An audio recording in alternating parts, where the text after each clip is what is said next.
Another big weekend for Tesla investors with Elon Musk's announcements. He's been making more Tesla posts on X after his compensation plan dropped last week. First, Tesla unveiled a new Optimus bot design, with Elon confirming it's version 2.5, not version 3, which he calls sublime. It does look like Optimus is using car cameras. Second, Elon praised the Tesla AI 5 chip as potentially the best inference chip, with AI 6 aiming to top it. Plus, xAI's Colossus 2 supercomputer with 500,000 NVIDIA GPUs is planned to go online in just a few weeks and will scale to 1 million next year, becoming the largest cluster. Third, spy shots show a smaller, affordable Model Y driving around in California. Fourth, Tesla announced a Megapack event tonight at 8 p.m. Pacific and may reveal a revolutionary mini Megapack. And finally, Tesla now sells Superchargers to businesses, a potential big seller. We've got Jeff Lutz here with us today. He's the ex-CVP of Supply Chain and Chief Quality Officer, and now he's CEO of his own supply chain consulting firm. Welcome, Jeff. Hey, Herbert. Yeah, lots of news, just all different places too, but it's really starting to ramp up.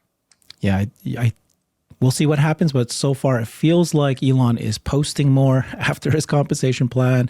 And so let's take a look what he has been saying, especially about the bot. So this is the first thing. Tesla Optimus dropped this. I've been working on my figure, and then this is that. I don't know if if there's a kind of a little bit reference to Figure AI, the other humanoid bot company. Could be, but let's take a look at this. So this is the new kind of version of the bot. It looks like Nick Cruz-Patain said, take a look at what's happened here with the Raptor engine, where the first version, the second version, and third version is so much more refined. First version, second version, third version, a little bit more refined. But Elon did reply saying, hey, we haven't yet shown Optimus V3 yet. It is sublime. The second two images are V2 and 2.5. So if you take a look at V2 and 2.5, you can see a few things. They rounded the corner of the shoulders.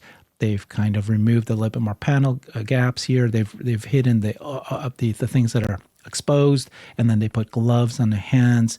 They made the thighs a little thinner, so forth. So there is some minor considerations here. Jeff, what's your thoughts about when you saw these bots? Yeah, companies don't, when they're making a plan, they don't typically plan a 2.5. So obviously something was kind of slid in, and they're working on the next version of it.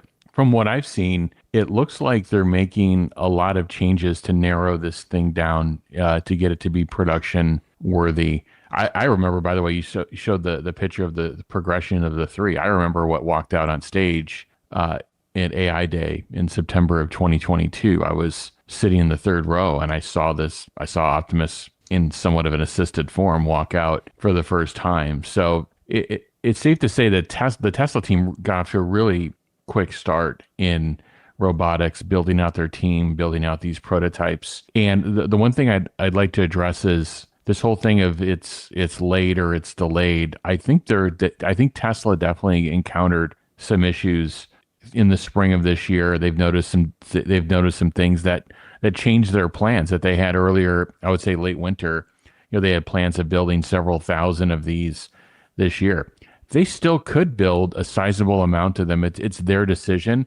But typically, when companies know that they have to skip the current version they're on and go to the next one, unless there's a internal purpose, a meaningful internal purpose that's transferable to the next design, like for example, software purposes or doing some sort of field test or some sort of other purpose that can carry forward in the next design, they'll build. But if that isn't the case, they'll reduce that build plan, because these prototypes you would not believe how expensive these prototypes are. So what I'm seeing in the pictures is I'm seeing a gradual progression towards the seams reducing, the ingress points. This is a big thing in consumer product design, is you really want to reduce the gaps, you really want to reduce the seams on the product, and you want to basically eliminate the probability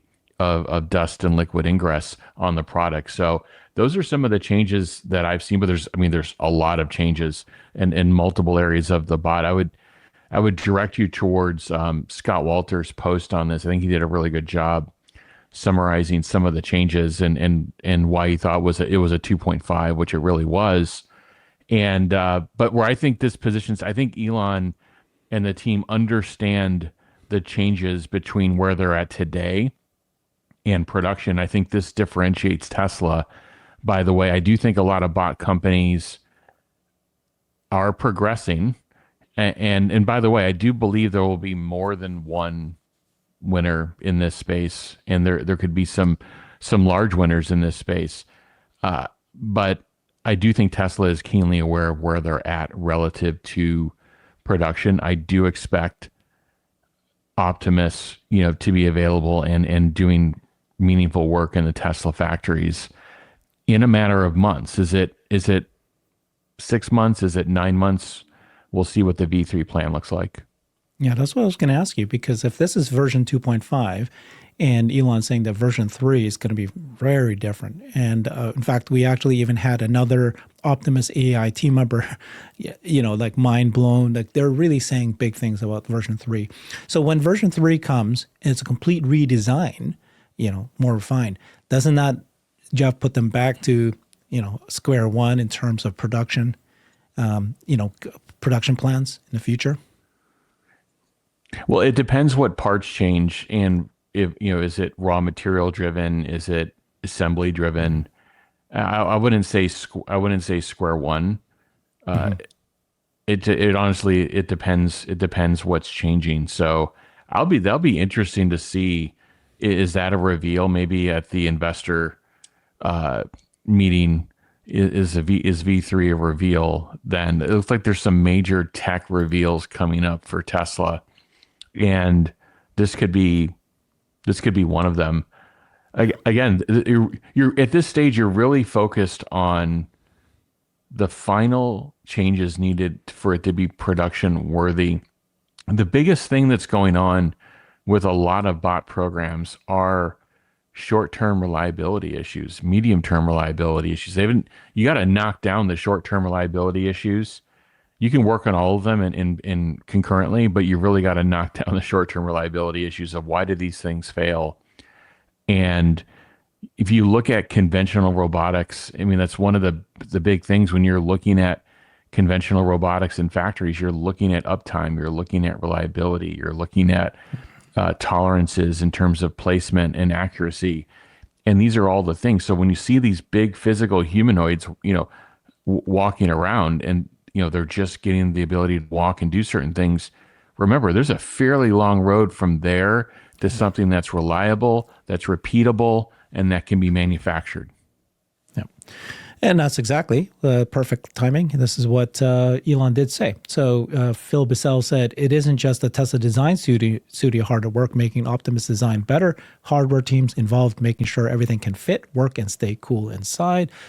And then you got Elon saying, Optimus is a hard problem in engineering, design, and especially manufacturing. So, yeah.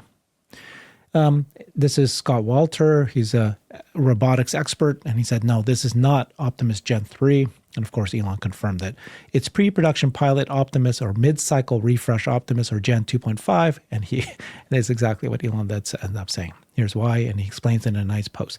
We also saw this kind of close-up video. There's two eyes. Here's two cameras. A little creepy. But, what's interesting is that people are saying that it's actually the same cameras that the cars are using. So do you agree that it's there's possible. redundancy? Yeah. No, I don't. I would be surprised, actually. I would be pleasantly surprised if they're the same, but I think the application is a bit different. I do think these humanoids need to be able to read and discern small text. And so I would be surprised, actually, if it's the same camera. There may be macro modes that are needed.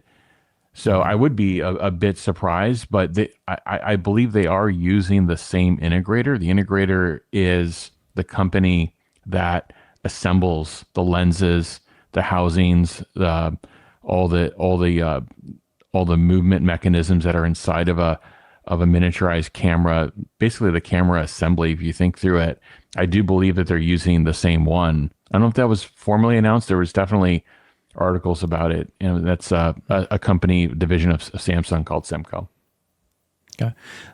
Great comment. See, those kind of things you're very aware about. Okay, next segment here. The most important thing people are saying is the computer chip, the inference chip that's going to be in the cars and the bots. Here's Elon saying, really, it looks like a very positive response. He said he just had a great design review today, and he said that the Tesla AI FIP with the AI5 chip design team, this is going to be an epic chip. And AI6 to follow has a shot at being the best by far, the best AI chip by far. Switching from doing 2 chip architectures to 1 when he let go of the Dojo team means all of our silicon talents is focused on making one incredible chip, no brainer in retrospect. And then, of course, please join the Tesla Silicon team if you want to work on chips that save lives. Milliseconds matter. That's the difference between an inference chip, which is a chip that's sitting in the car or the bots, and the devices. They have to be milliseconds faster than to process the inference. And then he's given. You notice in that statement he's kind of giving his engineering teams a mission, and that does attract engineers. That and just working for Tesla, working for what's considered to be one of the top tier AI teams. That's going to help.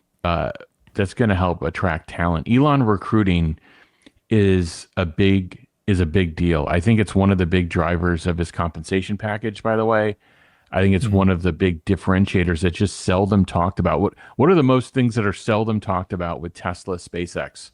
Well, his ability to recruit and their supply chain are just 2 examples I can give. They're both top notch, and this is a big differentiator. I think again he gives his teams a vision and mission, and you think that every CEO does that, and there's some sort of statement that's put on the wall, and everybody looks at it.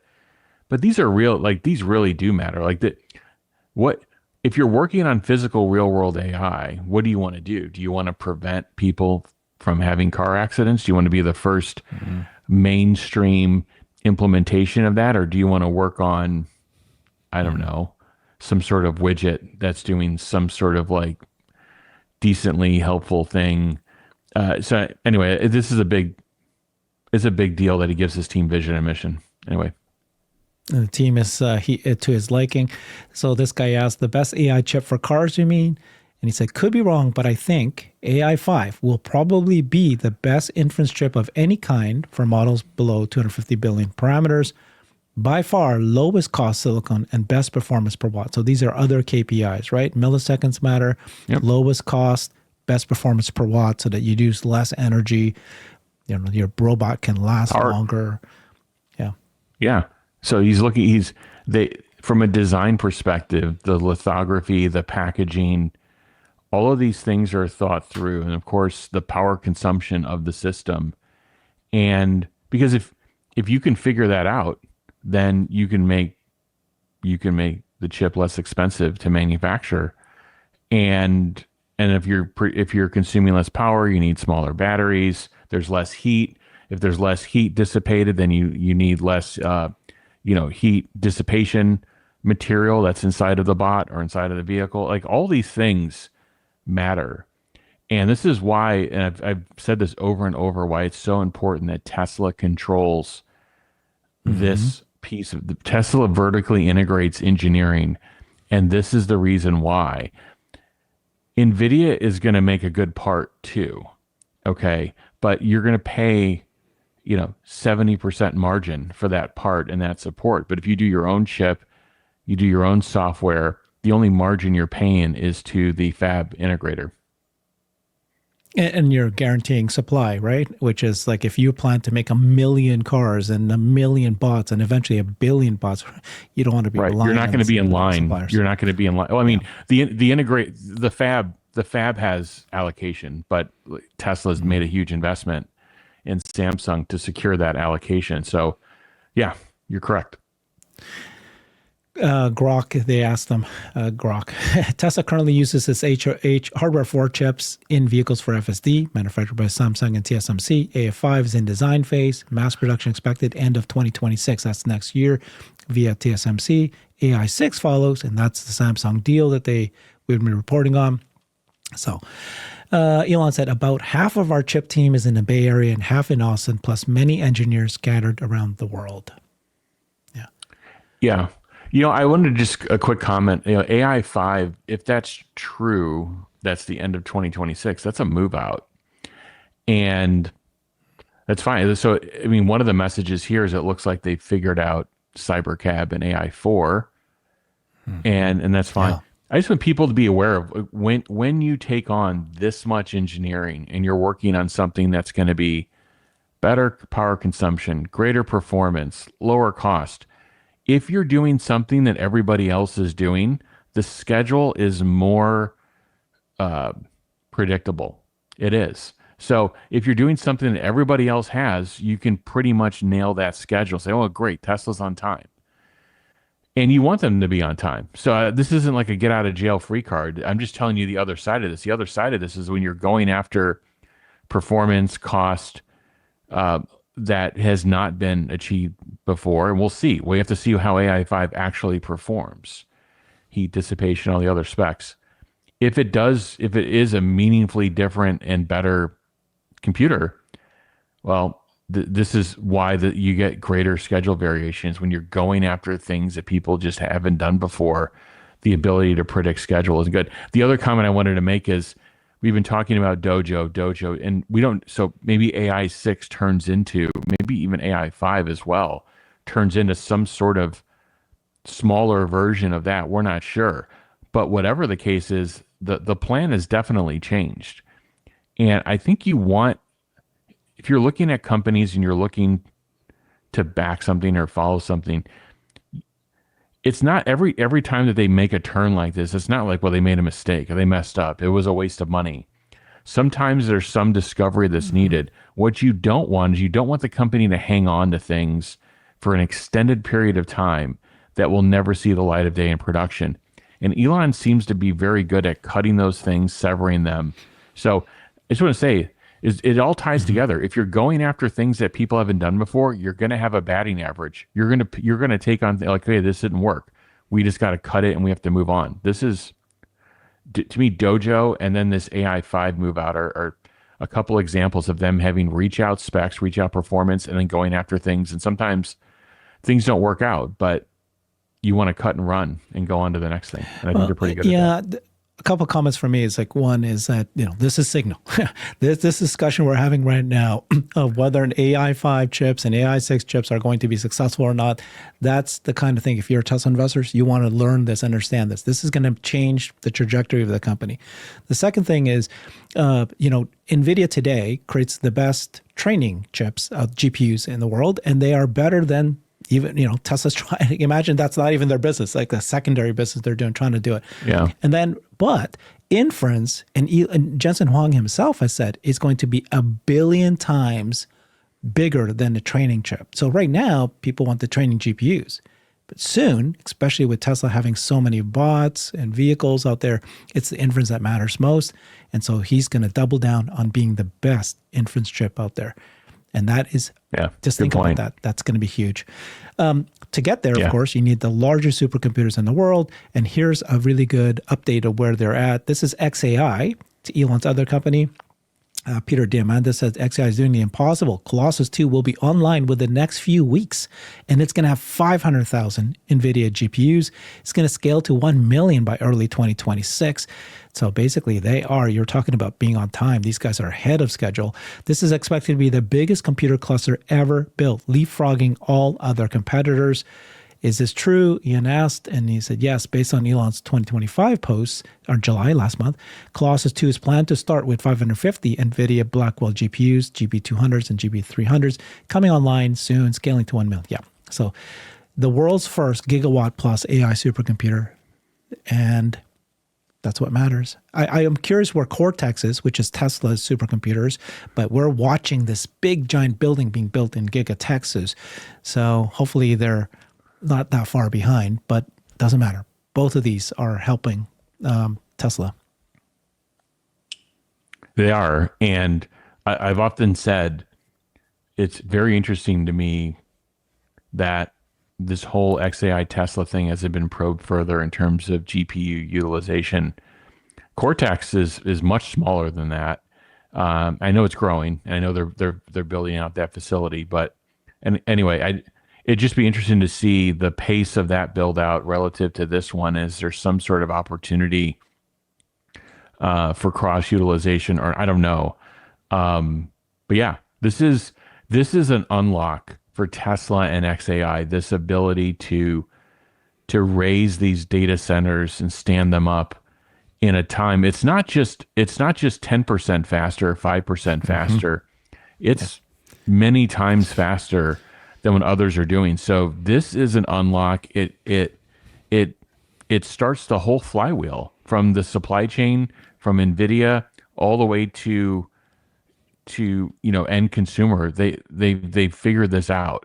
This is a big unlock, and I think it's going to take others years to catch up to this. We'll do more shows as the months go by, because one of the proxy proposals that we're all going to vote on November 6th is whether or not Tesla should invest in XAI. We need to do more of a deep dive to help people kind of debate whether or not they should say yes or not. For me, if you are building the largest supercomputers in the world, and then you're creating an AGI, eventually it gets to AGI or ASI, super intelligence. Yeah, you want to be invested in that company, and it is the brains for the cars and most importantly the bots. And so I say yes, and like you don't know yet where this is going to go. It's not just LLMs and ask questions to get answers.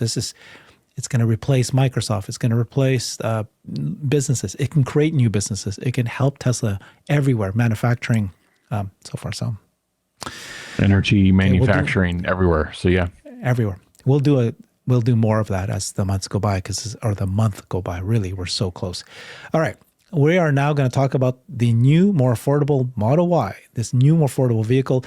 We've been sharing this more and more, but this looks like it. It probably is it. This is a spy shot in Daly City in California. It looks like a Model Y prototype. Maybe I'm wrong, but this is what it looks like. It looks like a shorter vehicle. It's clear it's coming, and it's like you can't. It's coming for sure.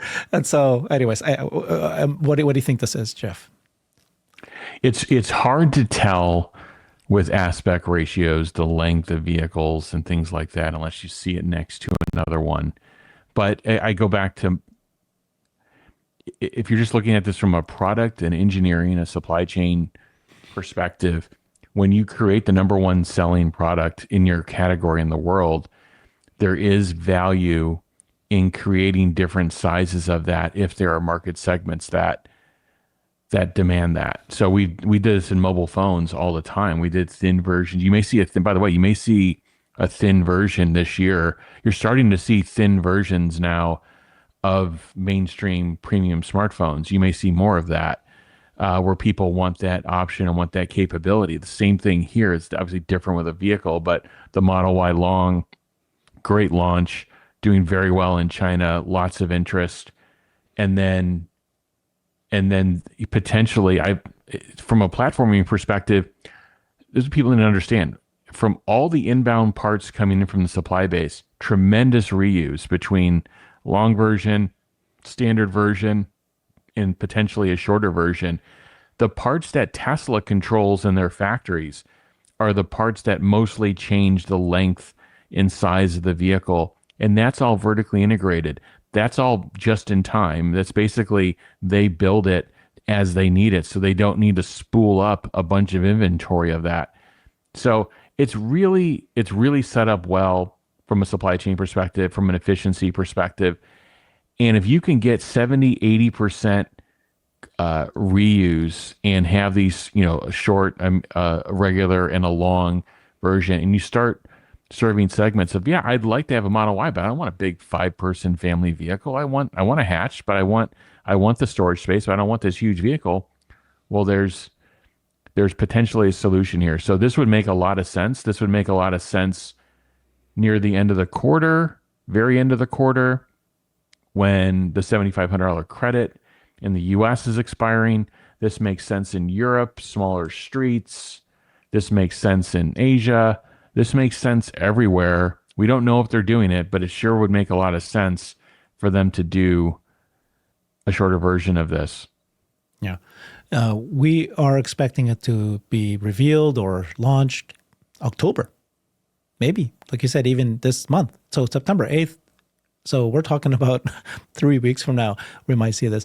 I think it's going to be called the Model Y S, right? Model Y L, Model Y S. Jeff, do you think that this is, what's the price point, right? So we've heard Elon say before, many months ago, he said that it's going to be under $30,000 with the IRA, though. So without the IRA, what do you think? Well, I think if I'm just thinking about this from a product and manufacturing perspective, there's probably a few $1,000s of COGS that they can go attack. There's stuff, quote unquote, under the hood that they can go after and simplify. That's the stuff we don't see. That's transparent to the end user. And then there are feature changes where you just go in and say, all right, material this changes from X to Y. This screen, I don't think they're going to take the screen. I mean, I wouldn't take the screen out if I were them, but maybe they will. But anyway, the point is they could defeature. They can do things that we can't see. They can have they will have manufacturing efficiencies by adding these vehicles to the line. They will have they will have supply base efficiencies by adding this volume into the supply base. That will bring that fixed cost absorption and then that added leverage within the supply chain. That could bring a couple $1,000s in terms of COGS in impact. But then they can make actual feature trade-offs where you see some of the things that are being discussed on this list. Then that could bring some value down as well. So I don't think it's going to be like sub 30,000 without any credits. But there are still a lot of credit programs going on in the States. But to not muddy this up, I think you have the standard Model Y today. The long version of it is not that much more expensive in Asia. I noticed that. And this could be maybe a couple $1,000s cheaper. I think what Tesla's going after is, sure, you'd love to get in the US all that $7,500 credit recouped and still be able to sell the vehicle to consumers and have that Model Y value and maintain the gross margins. That's the key thing. So you want to bring the COGS down and the price down to maintain the gross margin. But I think they're going to get that. I think they're going to get at least half the way there. And if you're Tesla, it's actually pretty good. If you can grow this Model Y base from 1.2 million units to 1.6, 1.8, who knows? That's meaningful in terms of fixed cost absorption and supply base leverage. All right, tonight, 8 p.m. Pacific time, there's going to be a keynote event. They're going to stream live a Megapack event in Vegas. So they kind of start teasing this in the weekend. And my guess, and this is like Joe Tegmeyer, Bradford Ferguson shared this. This is Spy Shots, a giga, or actually I don't know where this is, but there's the Megapacks here. These are mini Megapacks. They're 1/8 the size. And so the thinking is that these mini Megapacks could be used now for businesses. Any business could buy one, and perfect size for businesses. And then, of course, Amy reminded everybody that Elon said, I have a plan for that. What's plan? She said, watch the Megapack presentation to find out. It could be AI compute centers. AI compute centers require massive amounts of energy. Ways to smooth the power of Megapacks can help with both problems. And she explains it here, how they actually help with AI training powers. Yeah, so this is how it happened. America should be building power plants and battery storage. Elon says, I have a plan for that. I don't know if today's presentation is going to address the power plants and battery storage, but certainly this is why we should be paying attention. It could be a big deal. Yeah, it looks like Tesla wants to bring electrification to businesses. So I just think with Megapacks, there just has to be there are, just like with installing superchargers, there are safety considerations. You can't necessarily install one in your garage if you wanted one. I guess you could, but there'd be a lot of considerations to do something like that. But yeah, I think Tesla is trying to bring more of their products to business and be able to serve them. So I think we may see a combination of announcements. I'd be interested to see the Megapack announcement. If they're doing a smaller version, what problem are they solving? Or are they basically then trying to, they could be trying to go after segments of people that just have marginal needs that don't need this massive, the standard Megapack size. So that would be That'll be interesting. I'm sure there's efficiency improvements coming as well in the current Megapacks. I'm sure they've got a number of things to announce. I'm going to be live streaming it tonight at 8 p.m. I think that's the plan right now. So you had this post. Can you explain this to everybody? This Trump exempts graphite, tungsten, uranium, gold from country-based tariffs. And then you said should help Tesla U.S. battery production requires battery-grade graphite. EOS U.S. production currently uses that. What's going on there? It's messy. All I will say is there's a number of tariffs on input material. I think this is one of the biggest mistakes of our approach to putting tariffs on. For graphite, there was a concern of, this is a bit complicated, but I'll try to summarize it. There was a concern of dumping, where a country uses their government and their economic leverage to put massive amounts of material in another country and then change and alter the price structure so that other country can't produce it themselves. And so there was a concern, and there was this 93.5% levy for anti-dumping it was proposed. I don't know if it was actually implemented or not, but that was on China. These are on countries that we have existing reciprocal trade understandings with, which may also include China. So I think we're still trying to sort through this. But if Tesla is sourcing graphite from other countries, which they could be, and EOS is as well, they're doing it. It's already processed, and what EOS is sourcing, this could help with that as a point. And I'm glad to see that the administration is looking at input materials now and reducing those tariffs. To me, that's the big takeaway. That's the big because takeaway. that is hampering our production right now in the U.S. Yeah. Okay. Final story here is Tesla is starting to sell superchargers to anybody who wants to buy one. Get the charging hardware, software, and service that just works. Superchargers owned by you, managed by Tesla. So this Max is in charge of Tesla superchargers at Tesla. We're now also selling superchargers, fully managed by Tesla. Our goal is to accelerate charging ubiquity by making the best charging tech available for any business. May not be for everyone, as we do not offer customizations to stay focused. This is a simple end-to-end charging solution that works out of the box that customers and buyers already love. So I'll play that video, but basically, you can have your logo on a supercharger, like let's say if you're a hotel, if you're a Target, and guess what? If your customers are driving there, they'd much rather connect to a supercharger. They're much faster to get out there. This could be a big business. What do you think, Jeff? Tesla's supercharging business is actually quite strong.